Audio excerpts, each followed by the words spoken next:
It is an unfortunate situation that we have to hold a press conference today. Notwithstanding that, I would like to extend my gratitude to the news journal, the media, and the people who are in the forefront to exercise our right to expression and our voice. You are the medium who sustain the democratic idea of our country. Therefore, hats off to you and thank you very much for your patronage and your consideration. Now, today, as a spokesperson of the Manipur Tribal Forum Delhi, I would like to first introduce our speakers for today, the people who are present here today. We have General Secretary of the Kuki People Alliance, W.L. Hamsi. He is a retired IRS officer. We have with us Dr. Lian Boy, YP. She is Associate Professor from IB College. We have Timothy Songhu. He is an advocate in Delhi. We have Ms. Manchi, ex-member of the SC Commission in Manipur and executive member of Kuki headquarters in Imphal. And I am Dr. Chimkanlul Wike, and I teach physics in St. Stephen's College. Now we are forced to come out here because, as you know, there has been a lot of news about the trouble in Manipur. The tribal in Manipur from the Kuki Zomi tribes have not had their voice heard properly. We have been trying to do a news conference and try to get out our words as much as possible. But to compete with the state media is extremely difficult, financially, politically, and physically. Therefore, we have not had, if you think carefully, today is 31st of May, and the incident had occurred on the 3rd. So the first question as a media person, what you are supposed to ask, I request you to think and ask yourself, is it why it takes so much time for us to come out and speak? Now, I will try to rationalize it as much as I can, but it is your discretion to think and analyze the facts. First of all, the narration came out that it is a Christian-Hindu clash. Now, as a Christian in India, that put us in a back foot. Though it's a lie, how do we go against that? We waited. As lie doesn't hold water, the argument doesn't last. Then comes the argument saying that they are immigrants. Of course, the same argument didn't hold water. Therefore, that fall apart. Drug and poppy cultivations come into picture here. Now, as we all know, as a citizen of India and as a country under law and order and proper regulations that exist with the proper constitutional rights, we know that such criminal activities has its own way of judiciary and law and order criminal dealing in the country. Therefore, that doesn't hold water either. Now you must have heard recently that the Chief Minister of Manipur, Mr. Biren Singh, has stated again that the state force is fighting against the Kuki Zombie insurgent group, insurgents or militant, to be correct, terrorist group. Now, how can the narrative change so much? This doesn't hold water either. Why? Because CDS General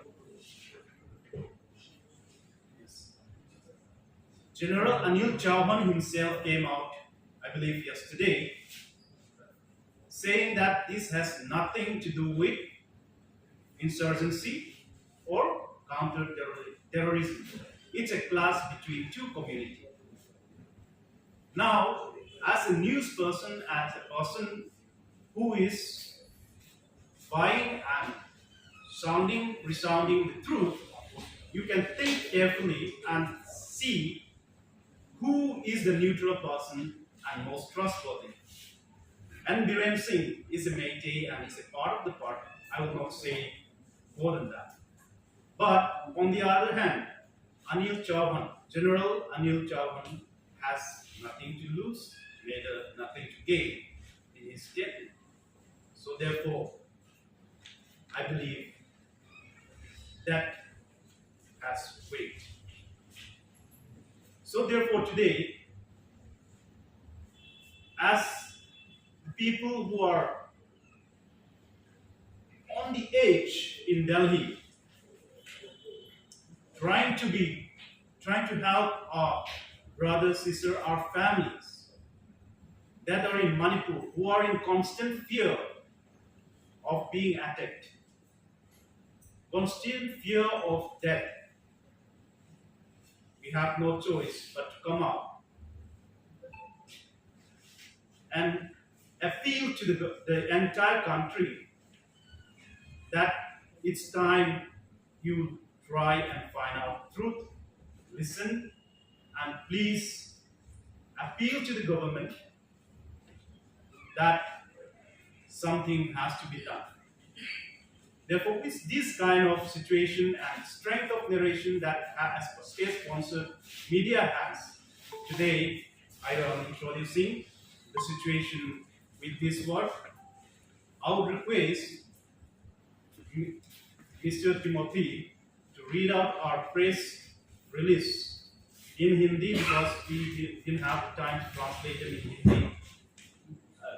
in Hindi, into Hindi. So he will be reading out the press brief in Hindi.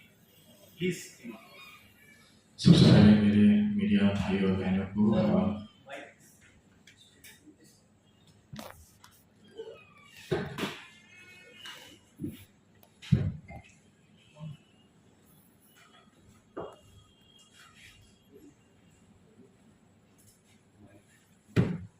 Media भाई और बहनों को मैं आपका स्वागत करता हूं और आपको धन्यवाद देता हूं कि आप इस मणिपुर की स्थिति को रिकॉर्ड करने के लिए आए हैं। आप जैसे सभी जानते हैं मणिपुर की स्थिति क्या चल रही है। मैं थोड़ा हिंदी में हिंदी की जो जनसंख्याएं हैं उनको समझने के लिए मैं थोड़ा हिंदी में जो प्रेस रिलीज है मैं उसको आपको ट्रांसलेट करके बताऊंगा। मणिपुर में जो कुकी जोगीमार आदिवासी हैं जो 3 मई 2023 से मेइतेई कट्टरपंथी और चरमपंथी जैसे आरंबाई तेंगोल और मेइतेई लिपुन द्वारा किए गए जातीय संहार के अधीन किया गया है। इन समूहों को मणिपुर के राज्य सरकार द्वारा अपने सशस्त्र एजेंसियों के माध्यम से समर्थन प्राप्त है और यह पता चला है कि राज्य की एजेंसियां गुप्त समर्थन प्रदान करती है और यहाँ तक कि आदिवासियों के खिलाफ नरसंहार के अंजाम देने के लिए ये मेइतेई चरमपंथी समूह के साथ काम करती है। 115 से अधिक आदिवासियों को जला दिया गया है, 68 आदिवासियों को मार दिया गया है, 50 से अधिक अभी भी लापता है। 73 चर्च प्रशासनिक भवनों और क्वार्टरों को जला दिया गया, 222 चर्चों को भी जला दिया गया। संदिग्ध अरंबर टेंगोल और मैतेई लुपुन ने मैतेई कमांडो के साथ मिलकर 29 और 30 मई 2023 को कांपोपी जिले में 585 घरों को जला दिया गया।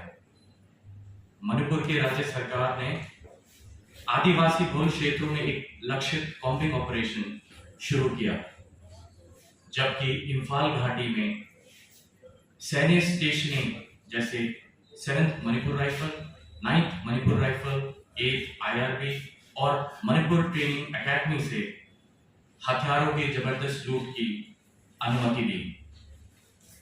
गांव के स्वयं सेवकों को लगी चोटें लूटे गए हथियार के इस्तेमाल का संकेत देती है। आदिवासी गांव हाथ से बने हथियारों और कुछ लाइसेंस बंदूकों से अपनी सुरक्षा कर रही है। हालांकि हथियारों को राज्य सरकार द्वारा जब्त भी किया गया और लूटे गए, और इन्हें बीरेन सिंह ने ग्रामीण लोगों को देशद्रोही और आतंकवादी भी बताया गया। हम इस मणिपुर राज्य सरकार के बलों के कार्य की कड़ी निंदा करते हैं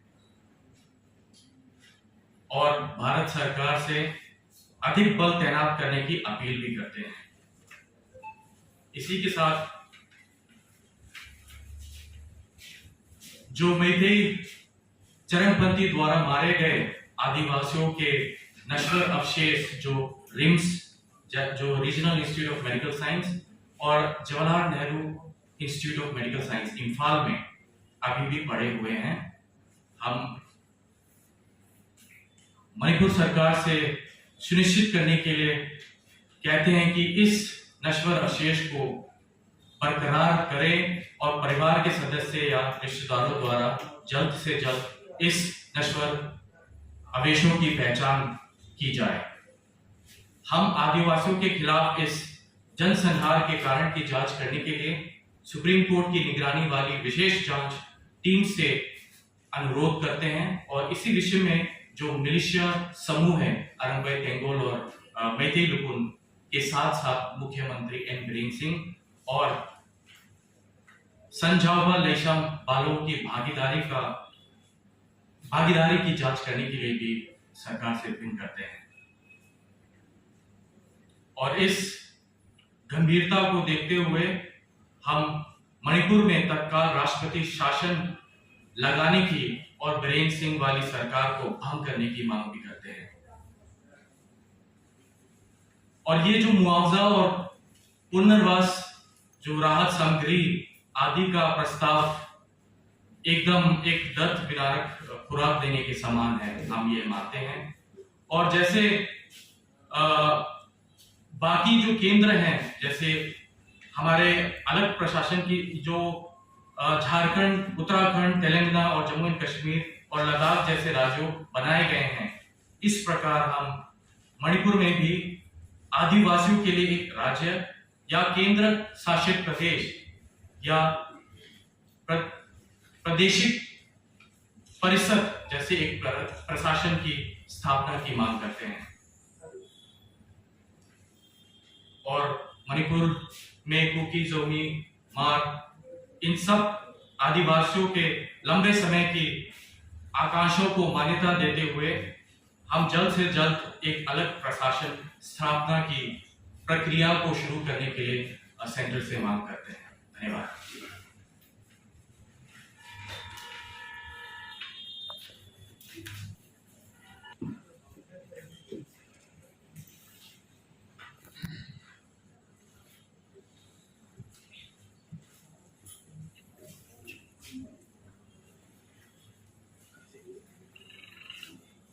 ये आपका प्रेस रिलीज में whatever you were just mentioned here, it is not clear to me whether you people are against the cookie or Meitei. You are saying is Meitei is indulging all the violence. Before that, there are press conference here. They are saying the Meitei cookie is indulging the violence against Meitei. So the question is, what is the picture? Is it the picture is the cookies indulging the violence or Methi is indulging the violence? What the Manipur is going on, it is noticing by the Home Minister himself in Manipur. Let me take this question. You have to understand Manipur. It's the central part is a valley. The valley is occupied by the Metis, and they are not tribals. The tribals are in the hills. This is the unique circumstances of Manipur. Now, a lot of tribals were living in the valley because they have to come for work. Tribal is indigenous. Yeah, everybody is indigenous. Of course, now they're using indigenous as a political term to alienate certain people, saying they're not indigenous. But if you have to define what you mean by indigenous. Anyway, that's an issue which they are saying. But as far as we are concerned, everybody in India is indigenous. Everybody in Manipur is indigenous. Of course, there is civil war in Burma, and some few hundred people might be coming seeking refuge from all the communities they have come, whether they are Metis or whether they are Kuki, Zo, Chin, or even Naga tribes living in Burma have taken refuge in inside. These are temporary refugees. The problem is that the Indian government does not want the refugees to come, so they have closed the border. But because of the pressure there, people are still trickling in, and the weight is falling on the villages to take care of these refugees. Now, it is the job of the government to look after refugees. You should put up camps, give them registration numbers, so that as and when the problem in Burma subsides, they can go back. And I'm sure none of them want to stay on here. They have their homes and families in Burma. They want to go back again when the time comes. But this is temporary. But Mizoram has taken the policy to accommodate these refugees in camps, and they're looking after them in shelter. But Manipur is not doing it. They're doing it selectively only. Only the Metis refugees who have come, they let them come in and they absorb them in their society. But other tribals who are living across, who come seeking refuge from the atrocities in Burma, they are labeled as illegal refugees. Now, refugees are never illegal. Nobody comes as a refugee illegally. Now, this kind of labeling is there. It is very this discriminatory labeling is there by the Manipur government. So this discrimination against the hill tribes has been going on not only now, but it has been going on for many years. Tribals in Manipur have been marginalized in terms of political power. They're not getting even their land rights are being infringed by manipulation of laws and government rules. And it has come to this height now when there's actual attempt to answer your question. The valley now, since May 3rd, has been cleaned of all tribals, of all Kuki tribals. There's not even one left. There might be a few in security camps because they have nowhere to go. But all of them have gone back to the hills. So this is a clear divide of population in Manipur. So this is the situation we are facing now, and our point is how to go ahead now. We all want peace. We all want peace and progress. Without peace, there can't be progress and development. But to have that peace, we need to have a structure, an administrative structure, to ensure that peace prevails. And this is what we hope. The Home Minister has come now to Manipur. He's there for 3 days. He'll be there tomorrow also. And he has promised that in 15 days he will give us a solution. We look forward to his wisdom.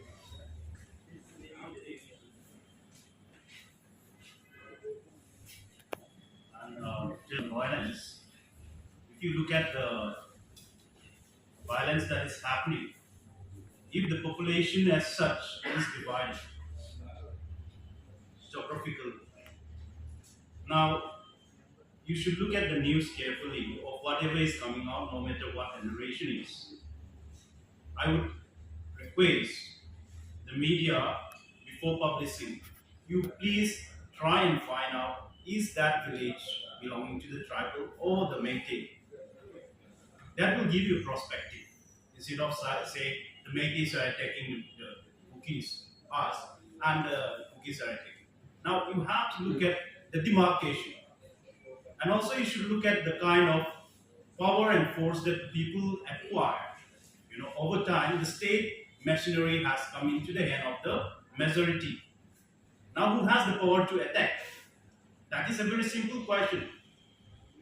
As I mentioned in our press release, how many camps of the security and military forces, legal forces, have been looted? Now, with that kind of power, where is the gun going to point? Is the question you have to ask yourself. If you have that much amount of Hathiyar, guns and ammunitions taken, where are they going to be used? Are they going to use it in? That's unlikely. So it will be used in the periphery. Now, if the periphery is being used, we are forced to defend ourselves. We have the right to defend ourselves. And that has to be very, very clearly understood. So that is my appeal to the media. When you are looking at the story, please ascertain where it is happening. If you know where it is happening, understand the geography, then I don't think nobody can be accused of what they don't do. You mean to say that all the reports are coming wrong? Let me put it this way. The state government, the internet is completely shut down in Manipur. The state government has the power to control the media. Now, what kind of story do you think is going to come out? All the tribe areas are there, the hill underdeveloped. The only sophisticated and well-developed area is the Imphal area. Correct. Anybody who have an inkling of Manipur understood that. If no tribals are there, then who is going to put the opinion of the tribals there in Imphal? Now that has to be understood. So once you understood that, then you can understand what kind of media presence is going to be there. That's why it is so difficult even for us to come out here, because the narrative is so strong.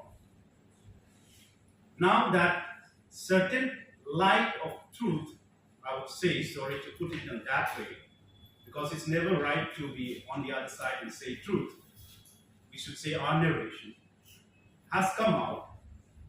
We do see light that you will be able to see light. We're not accusing you that you are manipulating the thing. You are publishing what you receive. But our request to you and our appeal to the entire country and the media people in Delhi at least, to see and argue logically. That's all we ask, not more. मैं इसके साथ साथ ये अपनी हिंदी दर्शकों के लिए थोड़ा सा हाईलाइट करना चाहूँगा कि जो डिस्क्रिमिनेशन आप बताते हैं कि उस तरफ से भी अटैक हो रहा है, उस तरफ से भी अटैक हो रहे हैं,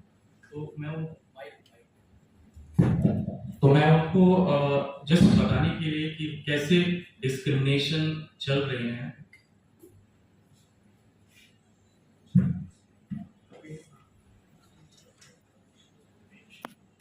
सो ये जो भेदभाव जो जो स्टेट गवर्नमेंट कर रही है, जो ट्राइबल्स के खिलाफ कर रही है, मैं उसको आप थोड़ा सा जो आप हिस्ट्री देखेंगे, कुछ महीनों पहले क्या हुआ था, कैसे चीज़ें बढ़ी गई, कैसे सिस्टमैटिक हो रहा है। पहली चीज़, कुछ महीनों पहले मणिपुर इम्फाल एरिया में एक सर्वे हुआ था। उस सर्वे के दौरान आप देखेंगे तो इम्फाल एरिया जो छोटा सा स्टेट जो है, उसी में ट्राइबल्स भी रहते हैं और वैली के लोग भी रहते हैं, जिसमें मेटी पॉपुलेशन और बाकी पॉपुलेशन भी है। इनमें जो जातियों के घर हैं, स्पेशली जो कुकी कम्युनिटीज के घर हैं, उनमें मार्किंग किया गया है। अब ये मार्किंग क्या आइडेंटिफाई करती है, क्या बोलती है, ये तो सरकार को जवाब देना पड़ेगा। किस वजह से इम्फाल के घरों में इन सब की मार्किंग की गई, और जिस तरह मार्किंग की गई उसी के साथ साथ ये सारे ट्राइबल्स में कुकी कम्युनिटी के घरों को जलाया गया। और ये मार्किंग साफ प्रतिशत करता है कि ये सारा एक सिस्टमैटिक और प्लान वे में हुआ है। इसी के साथ साथ आप देखेंगे तो गन लाइसेंस, चुरचानपुर में गन लाइसेंस, खाली चुरचानपुर हिली एरियाज में गन लाइसेंस को रिवोक किया गया, वापस लिया गया। ये क्यों नहीं इम्प्लीमेंट हुआ इम्फाल एरिया में? तो ये सारी चीजें हैं किस वजह से जो वायलेंस हो रहे हैं ये खत्म होने का नाम नहीं लेती, और किस तरह ये वन साइडेड है। तो ये जो हिंसा है ये आर्म्स एम्यूनिशन के लूट की वजह से और सिस्टमैटिक प्लानिंग ऑफ जो वायलेंस हो रहा है, हिंसा हो रहे हैं, ये बहुत सिस्टमैटिक वे में हो रहे हैं। ये मैं जस्ट कवर करना चाहता हूँ। ये एक बहुत ही अजीब सिचुएशन है कि आज आदिवासी लोग देश की राजधानी में अपनी आवाज देने के लिए बता रहे हैं, जबकि हमारे घर में बहुत सारी महिलाएं, बच्चे, बुजुर्ग पूरे जंगल में अपना शरण ले गए हैं। और मणिपुर की राजधानी इम्फाल में कुकी के घर, एक एक घर को पहचान दे के उसी को जलाया जा रहा है। और उसके बावजूद भी जब हम देश की आजादी की अमृत महोत्सव मनाते हैं, लोकतंत्र की आज इतनी दहशत हुई है कि आज हम ये बात नहीं बता पा रहे कि कुकी के साथ जो जो जो शायद अंग्रेजों के जमाने में उतनी अत्याचार, इतनी एट्रोसिटीज नहीं सहा हुआ जो आज देश की आजादी में आज हम सब सह रहे हैं। और ये this is a shame for India's democracy.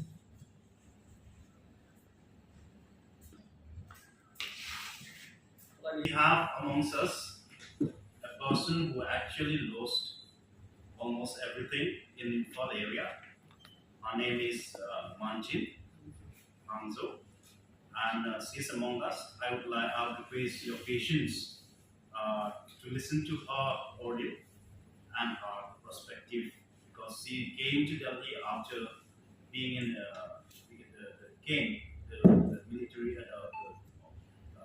security force came for quite a few days. So please give your ears to her. Good morning, everyone. My name is Sarah Manchal. I'm here to narrate the horrifying ordeal that I and my family and all the Kuki people have to undergo on that fateful night. On the fateful night of 3rd of May 2023, 20 members of my own immediate family, consisting of my mother, who's 86 years old and who's like handicapped in the sense she cannot walk properly. Then I have Down syndrome sisters. Then we have 3 toddlers among us, and 20 of us, my nieces, my nephew, my brother and his family, were chased out of a burning inferno amidst exploding gas cylinders and burning cars. We have to literally flee for our life by running out of a burning houses. This took place in Imphal city, the capital of Manipur, in a place called Paitaveng, Imphal West. This Paitaveng was established by my father in the year 1965. So for more than 60 years, we have lived in this colony called Paitaveng with our Meitei neighbors peacefully.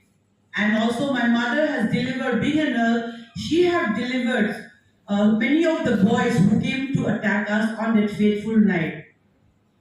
As we escaped from the house, we were the lucky one. I think we were the only family who came face to face with the mob, the attacking mob. And we were very surprised when we came out of the gate that it was not only the youth or men who has come to attack us, but there were also surprisingly many women among them. And as we came out from the gate, as I said, what happened was that 20 members of the family, some of us were separated, some went to the left, some went to the right, but most of us went to the right, and the Meitei people recognized us because my mother herself is a Meitei, and we have 2 sisters-in-law who was also Meitei, and we have lived there for 60 years. So the people who have come to attack us from across the street called Konjing Lekai, Pongnamkam Lekai. So what happened was that as they saw us coming out, they saw my mother, they said, "Do not harm her, She's a Meitei, she's Bobo. Bobo means grandmother in Meitei law. She's a grandmother, do not harm her. And they know us. So we were given pathway and we were made to move towards where the police gypsy was parked.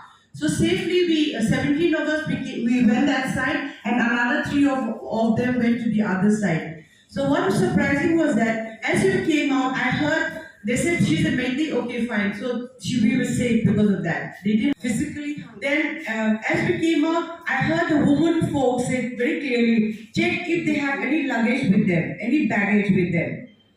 So then the lady said, no, they didn't carry any luggage.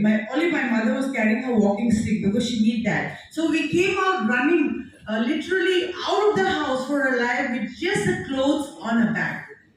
I repeat, with just the clothes that we were wearing on a bag. Today, the clothes that I'm wearing is not from Manipur. This is given to me, a hand-me-down clothes from my school friend, from MGD. They have rallied around me and have given us a lot of clothes, and we didn't even have to buy. So for that, I'm thankful to my Indian friends. So what happened was, as we came out, so this was the story of our family. And in the meantime, my sister-in-law and her brother, who was taken refuge with us for the night, he was working in Nambol, another small village. He was living in Chichanpur, so he had taken refuge. As soon as they came out, they were asked, which tribe do you belong? Then my sister-in-law speak very good Meitei, so she answered, she said, we are Paite tribe here, but we also living here in Imphal for the past so many years. But anyway, they surrounded them and they snatched her bag away. She was the only one carrying a small suitcase, not a suitcase, a bag, which contained her baby's diaper. She had a son who's almost 2 years old, and then her baby diapers, her certificate, she's a nurse, her nursing certificate, her important documents, and her telephone, and maybe 1 or 2 gold. She was the only one who managed to carry a bag. But that was snatched away by the Meitei lady and asking, what are you carrying? Give me your bag. So anyway, she was the only one. So in the meantime, we took shelter on the road. There was no this thing. In the media, where the police, 4 gypsy police were parked, and there were about 6 police personnel. We took shelter with them and we told them that please take us out to some safe place. We have many children, we have old lady, and take us to a safe place. But they said you wait for some time because of the crowd. The crowd were so busy damaging the house and burning our house, they did not attack us. So they left us alone. Because as I said, they know my mother. They knew us, who we were, because they were our neighbors. But as I rushed out of the house where we were hiding, I came across one Meitei boy who was running a hardware store from across my house, across the street. There's a street dividing my colony and the colony. For a moment, he looked at me, I looked at him, and we made eye contact. And then I could see that he was feeling, he was like, he didn't feel anything, he smirked, and then he went away to attack the house where we just left. With the danda. They were carrying danda, they were carrying kerosene jerrycan, and they were carrying those kind of torch, with the bamboo thing with the torch on top of them, so they can easily burn.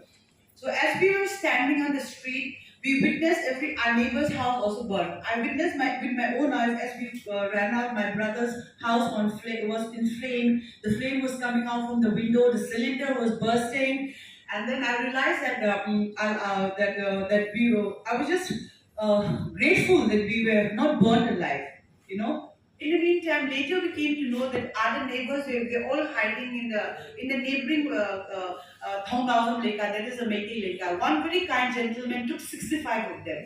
In my colony, we have about 65 tribal houses, which were all razed to the ground. We have 1 school and we have 1 church, which belongs to our community, Paite community called EBC, Evangelical Baptist. That was also the first thing to be burned by the mob. Then we have at the back side, we have further down, we have 1 Catholic church. It's called St. Paul Cathedral, St. Paul Church. That was also razed to the ground. It was burned later. So they desecrated, and not only did they burn down the church, they sat in front of the church and they started drinking alcohol to gain more courage. That was witnessed by one of the brave boys from a neighbor who was hiding in the mission compound nearby.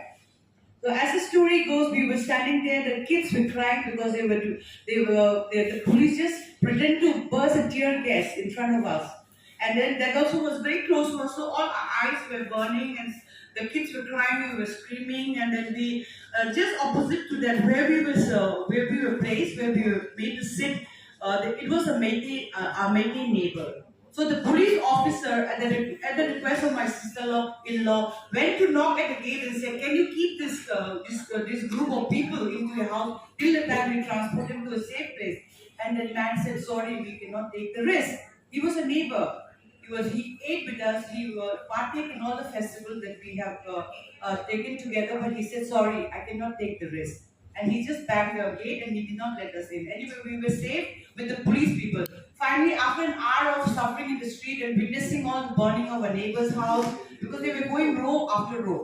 My house was the first house and a neighbor's house. So they were coming row after row. And when they reached that, there was an ex-MLA minister from the house. They started stoning that house. Not only did they burn, they all stoned. They threw stones, like it was hail fire of stones that night. So we stood there for more than an hour, and finally they took us to the police station at Babupara. And as soon as we reached the police station, just 5 minutes after that, the police people said, "We cannot keep you here. You're not safe. So please go away. Call some of your relatives and then ask them to come and pick you all up."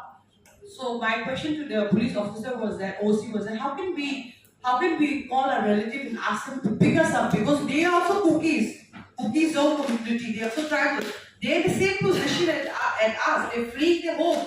How will they come and pick us up? All the cars are burned. Our cars are burned. Where will they come and pick us up? So they said, "Métis friend." I said, "Métis friend are not willing to take the risk for our life, for the cookie life." So anyway, he took us to Old Lambulan, which is just behind the police station, and then took us to one lady's house. I won't mention her name.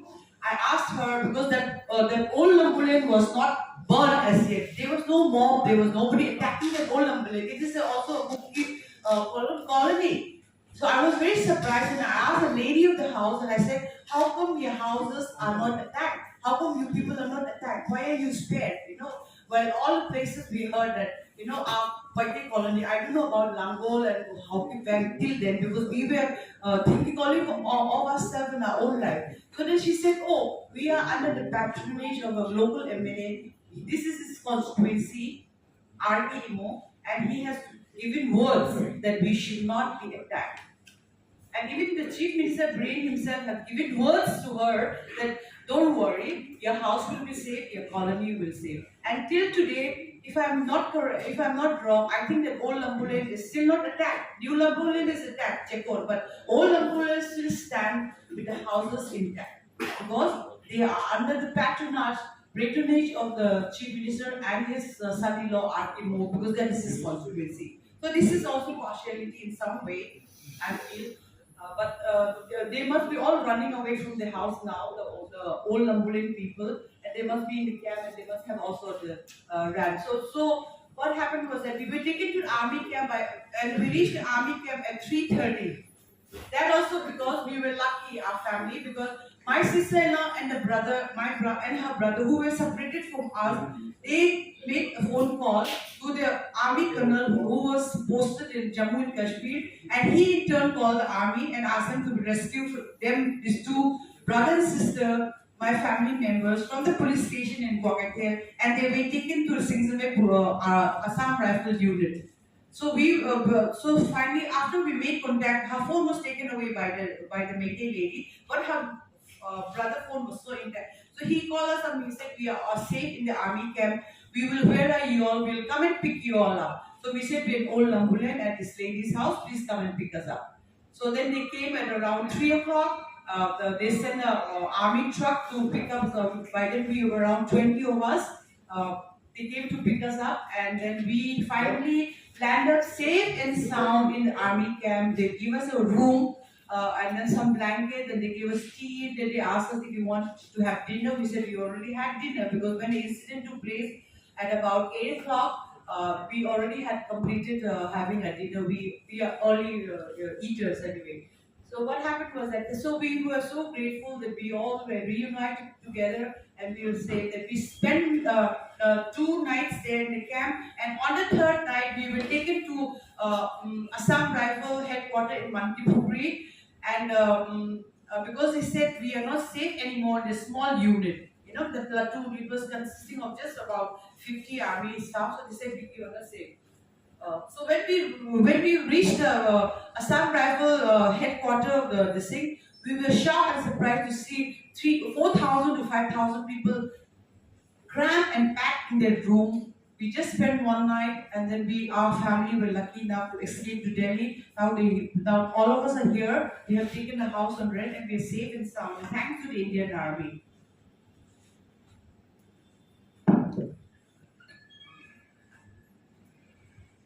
Thank you very much. Thank you. She is of the fortunate ones because she can come to Delhi and other things that many of our people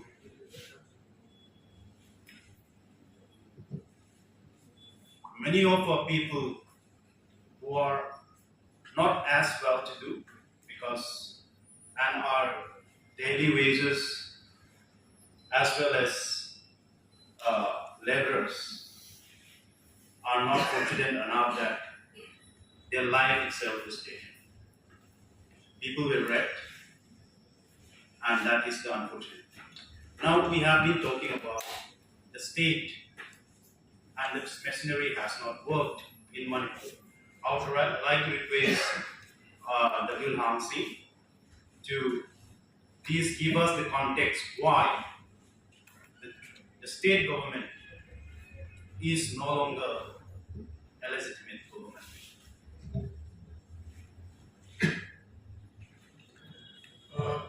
Manipur is a multi-ethnic state. From Delhi, you might see all of them look the same, they must be the same people. But if you come there, they are altogether, I think officially, more than 29 tribes are there. All very different, all different ethnic groups. But to put it in a very broad, simple way, there are just three broad ethnic groups are there. You have the Meitei groups in the valley. They are not tribals. Then among the tribals, you have the Kuki and the cognate tribes, like Paite, Zo, Mar. These are all same ethnic stock. Then you have the Naga tribes. So basically, there are three communities. And in such a multi-ethnic state, it is expected that the government would be a government of everybody. But if you see the development in the last so many years, it is becoming polarized, and the government has become a government of the majority valley people. It has become a government of only Meiteis. It is Meitei-centric government. All the policies, all the laws they are tweaking is in favor of the Meiteis, and in the process, the tribals are being denied or marginalized in every way. The lands are being taken away. Because for a tribal, they have nothing except the land. As a tribal, most tribals, as you know, are not very particular about paperwork. And many of them don't have papers. So it is very easy for the state government, instead of being accommodative and sympathetic towards the tribals, they are marginalizing them, taking advantage of their weaknesses. This has happened. And one point which came out in the press release is the mention of Arambai, Kengol, and Meitei Lipun. These are Meitei organizations which we have come to know, at least I came to know since only last 4-5 years. And in the beginning I thought they were very beautiful cultural organizations because Manipur is rich in culture, martial arts, so they were doing these martial arts and all that. And if you put two and two together, the last 2 years, 2 years ago, there were many Meitei insurgents. About 500 have surrendered to the same Chief Minister, Viren Singh. And today we find out that those 500 have been assimilated in these so-called cultural groups, Meitei Lipun and all that. They have been radicalized, they have been also militarized, now they have staged robbery of loot of all the armory. Police armories have been. They say they were robbed, but I think it was staged and they were handed over the guns. So they have already the government arms of almost 3,000 to 5,000 AK-47 assault rifles, INSAS rifles, all have gone into these organizations, and these are being used now. Now this shows that the planning and the premeditation since so many years, there's been a deep planning. You can understand it, why all these were planned so many years ago. And then somebody mentioned the marking of houses. Even my house was, they came to survey and they asked me to fill up a form, a government form. And I looked at it, it was very mundane kind of thing, fill up your name and all that, and then put which tribe you come from. And at that time I was wondering, why are you asking for all these details? They said, no, we are building a smart city. And the people who came did not look like government officers or government staff. You can make out government staff. People, the way they talk, the way they carry themselves, they were not government staff. Then somebody gave an excuse that, oh, they have been outsourced.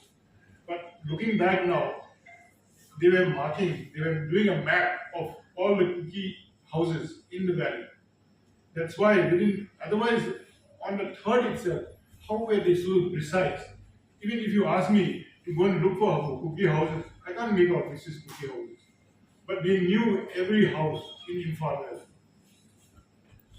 Even my house has been torched just 2 days back. It has been vandalized and everything has pulled out and robbed. There's nothing left in my house. I can't go back.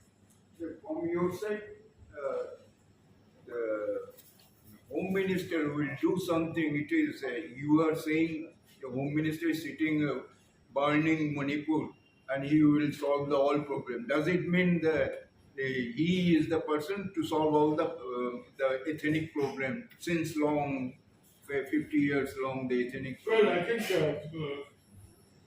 it's a BJP government in Manipur. It's a BJP government in Delhi. But I think the BJP government in Manipur is not really a BJP government. It is a Meitei government. It is a Meitei government. And they have been keeping the Delhi government in the dark about their agenda, their own personal agenda. So Home Minister really doesn't know what is happening, but now he's understanding the problem. You know, it's a big country. One person cannot know every corner of this country. Now I understand and I hope that he has understood the problem, and he has promised. Yesterday he announced that in 15 days he will come up with a constitutional solution to this problem of Manipur. मेरे को नहीं मालूम रहता है कि मणिपुर का problem solve कर देगा Amit Shah. There's a question. Sir, what is the origin of this conflict, this disturbances of conflict? Is it the maybe demanding a scheduled tribe status? This is the trigger on that day, on the 3rd. The Meiteis were demanding scheduled tribe status, and that the tribals were apprehensive. If Meiteis get scheduled tribe status, then they will have the right over their tribal lands. And the Meiteis have also mentioned the only reason why they want a scheduled tribe status is they want access to the land. It is not on merit or not technical ground. A scheduled tribe is already defined in the Indian Constitution. There are parameters you have to fulfill. If you fulfill that, you can be classified as scheduled tribe. It is not a question of wanting to be or not wanting to be. This is the problem. And then the matter has been pending in the Manipur government since 2013. The Chief Minister has been sitting on that file from a reference from Ministry of Tribal Affairs since 2013. It is still there and he is not deciding on it because he cannot recommend favorably because Meiteis are not scheduled tribes. They are not an ethnic group. The Meitei, and also they already have scheduled caste status, they have OBC status. EWS also, economically backward. But Economic. OBC and schedule caste cannot go together. There are some Meiteis who comes under the scheduled caste and some who comes under the OBC categories. So that is not overlapping. Some Meiteis are Hindu society. They are a Hindu Is society. there a conflict between the Hindus and the Christians? Has it boiled down to that? It has been made out to be by the government of Manipur. See, they have the propaganda machinery in their hand. In the beginning, they were saying it is a religious problem. What's the percentage of the tribal in the government as well as in the legislative? It is in the legislative assembly, there are 60 members, out of which only 20 are tribal. Only 20 Tribal. Although the population is about 50-50. This is where this is where in the government, Huh? in the government, in the ministry. In the government, their grouse is that many of the senior IAS and IPS posts are all cookies. Because they have competed all over all India. It is not a state government. These are central unit public service commission examination. The Manipur government has no hand in it. If somebody does studies hard and gets IPS or IAS, I mean, what is the So ground? the problems and conflicts which you explained, it is faced by all of the tribes, Naga, Kuki, and other tribes. also. Yes, when they are discriminating tribals, everybody, All tribals. because if you tweak a land policy in the hill areas, it affects all tribals. It will affect all tribals. तो ये CM कितने दिन तक support करेगा इसको मैटी को? ये तो सीएम ही बता पाएगा। सीएम कितने दिन सपोर्ट क्यों? ये तो सीएम ही बताएगा। सीएम बता पाएगा तो ठीक है, लेकिन आप फेस तो कर रहे सारे लोग ना। मैं एक चीज फॉरेस्ट बता नहीं देता कर रहा हूँ। है, सिर्फ कुकी फेस कर रहा है। हाँ तो मैं वही बोल रहा हूँ, सीएम सपोर्ट कर रहा है, ये कुकी मतलब tribal and Kuki other facing the problem. तो ये चीज सीएम को मालूम है कि जो ये delivery he is doing. He is the scheduled tribe issue. We are talking about scheduled tribe issue now. That he is sitting on that file. He is not able to recommend it because they don't qualify. But he is not able to reject it also. They reject it, the Metis tribe, Metis community will be against it. So he sat on it. The government has sat on it for 10 years. And they let it ferment and it has resulted in this. The spark that lit the fire is the High Court order. The spark that lit the fire, the Manipur High Court order, which directed the government to recommend. Now, you must be aware of the Supreme Court judgment as a comment. I don't think it's a judgment, it's a comment by the Supreme Court judges that this is unconstitutional and it's not the purview of the High Court. Now, if you look at the spark that started the whole thing, the tribal people did not protest against the Meitei demanding the ST. Happens before. They protest against the unconstitutional HC, High Court's order given by the High Courts. Now that is what sparks the entire thing. If you would like to. That means you are not against different the tribe. Metis getting the All same tribe. We all tribal. Same community but different tribe. I am asking, you are not against the Metis getting the status of scheduled tribe.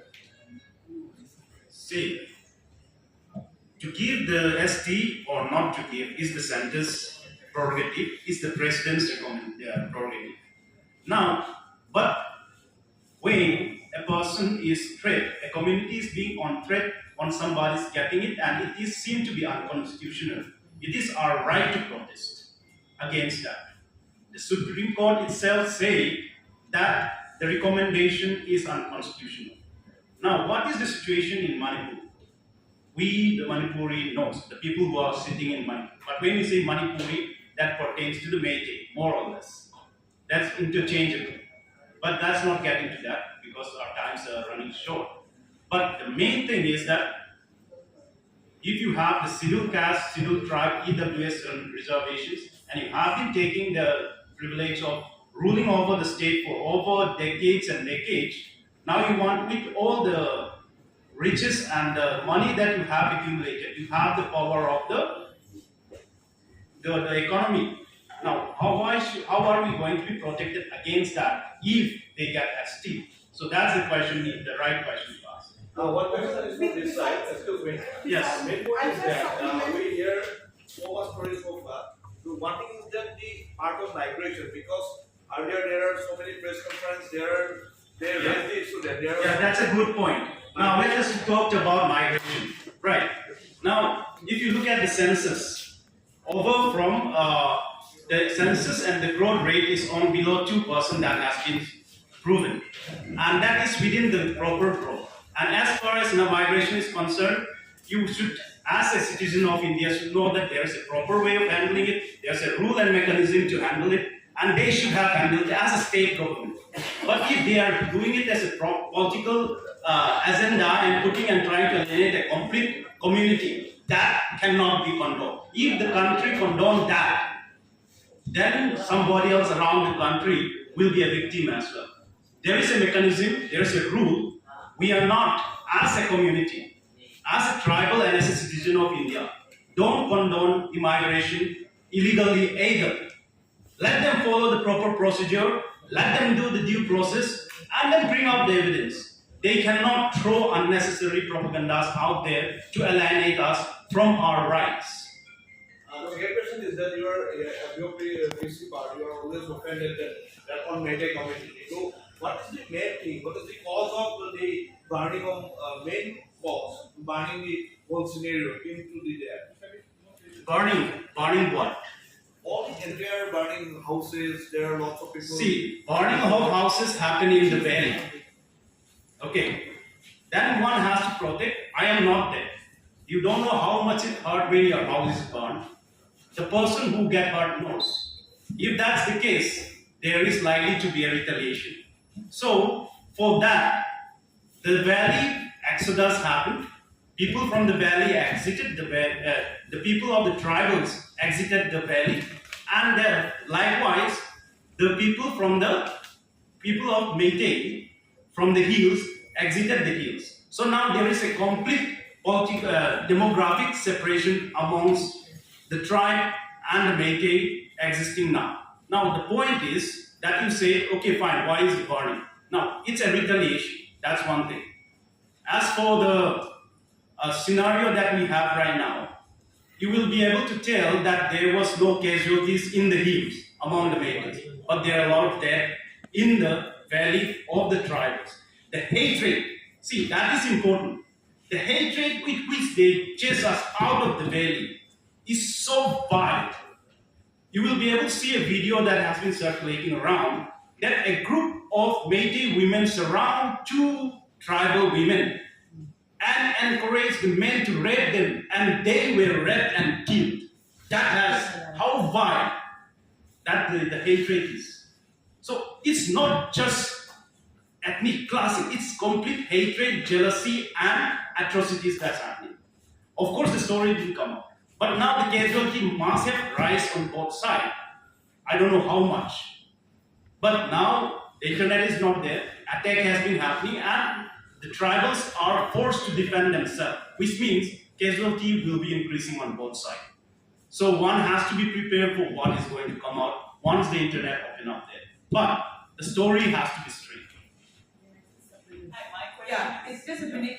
In my house, in my compound, my family, we have 4 bungalows that was burned and 5 cars. Now, if you want to go back to Yufal, we have no place to stay because the house are raised, and then 22 members of family. Where do we go back? They literally chase us out of the house like dogs. You know, we were like, we are not even human beings.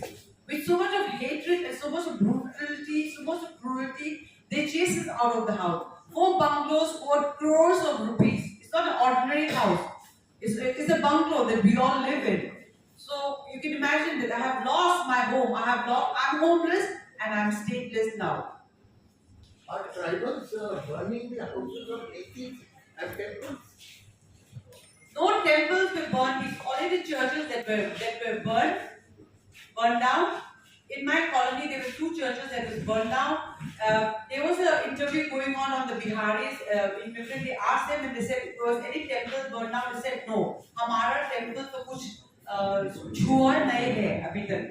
No temple were burned. There were more churches burned. More than We'll 5 take a couple of churches. questions because our time is running short. Yeah, at the back, please. Hi, have you filed any review petition against the Manipur High Court order, or has anybody filed a review petition in the Supreme Court?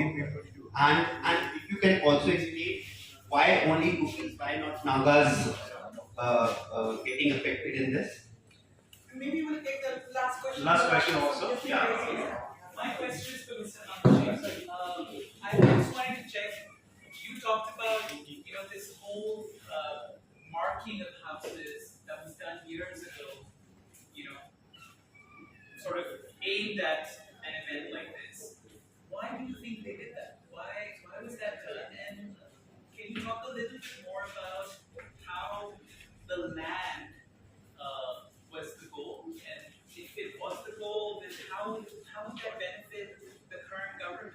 And how would that benefit also the government of India in Delhi? This polarization politics has come with this CM only in the last 4-5 years, and these things started this marking of. This goes along with the earlier question: why only cookies are targeted? Now, as I said earlier, the cookies are in the surrounding foothills of Imphal, so they are immediate neighbors of Métis. And when it is about politics of land and power. Land becomes power, because if you have more land and people there, it comes into your constituency, and you have more representatives. This is the politics, and there are also many other conspiracy theories. What you were asking is why this marking has happened. Yes. When the CM wants to consolidate his power, he looks for an enemy. It is very similar to the Nazi politics in the Second World War and First World War, where they look for an enemy. We are not their traditional enemies. Cookies were never traditional enemies of the Métis. We were always with the Métis king, although we never regarded him as our king, because we referred to him as a Métis king. We were always, in the history books you see, we have always sent contingents of soldiers to march with the Métis army whenever they were on a war path. Even at the time of merger of Manipur into India, there were a contingent of 200 Kuki soldiers who were guarding the palace compound, because there were rumors that he was going to be abducted by the Indian government. So to that extent, we have always stood with the Métis government, the Métis king. Now, why all this has changed now is one, we see there's land pressure in Manipur, in Imphal Valley, and they don't want all these people from the hills to come down and settle here. Now, as they say, the percentage of tribals in the valley is around only 1%. Now, the deeper politics is to polarize the Métis state into one person's. It's a Nazi mind, it's a fascist mind, that he creates anger, hatred, and he controls that hatred for his own political gain. It's a work of a sick mind, actually. There's no reason why we should be separated like this. But now that we are separated now, we have to look ahead. We have to look ahead how to build peace. Build peace you can have only by building up infrastructure to ensure peace. That's why we are asking that we are separated now. You administer us separately now. Give us a separate administration. You devise whatever form you want. We cannot live together now. All right, thank you. We'll close this session now.